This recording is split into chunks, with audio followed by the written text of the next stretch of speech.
ছোট্ট বন্ধুরা, আজ আমি তোমাদের শোনাই 3 ধূর্ত লোকের কথা। এক গ্রামে 3টি লোক বাস করত। তারা খুব ধূর্ত ছিল। নানান রকম অসৎ উপায়ে লোক ঠকিয়ে তারা জীবন ধারণ করত। লোক ঠকানোর নানান রকম ফন্দি তাদের জানা ছিল। গ্রামের পথ দিয়ে যেতে যেতে তারা দেখলো এক ব্রাহ্মণ এক ছাগল কাঁধে করে রাস্তা দিয়ে যাচ্ছে। সেই ছাগল দেখে তাদের খুব লোভ হলো। তারা ব্রাহ্মণকে ঠকানোর ফন্দি আঁটল।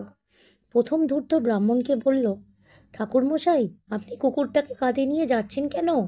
ব্রাহ্মণ বলল, তুমি কি অন্ধ? এটা কুকুর নয়, ছাগল। এই বলে ব্রাহ্মণ রেখে চলে গেল।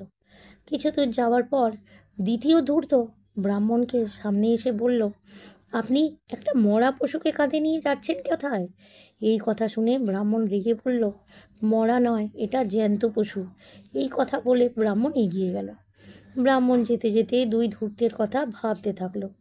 এমন সময় তৃতীয় ধূর্ত তার সামনে এসে পড়ল। ঠাকুরমশাই, একটা গাধার বাচ্চা নিয়ে আপনি চললেন কোথায়? তখন ব্রাহ্মণ ভাবলো, নিশ্চয়ই গণ্ডগোল হয়েছে, না হলে 3জনই একই কথা বলছে কেন? এই ভেবে কোনো কিছু না দেখে ব্রাহ্মণ তাড়াতাড়ি কাঁধ থেকে ছাগলটাকে রাস্তায় নামিয়ে বাড়ির দিকে চলে গেল।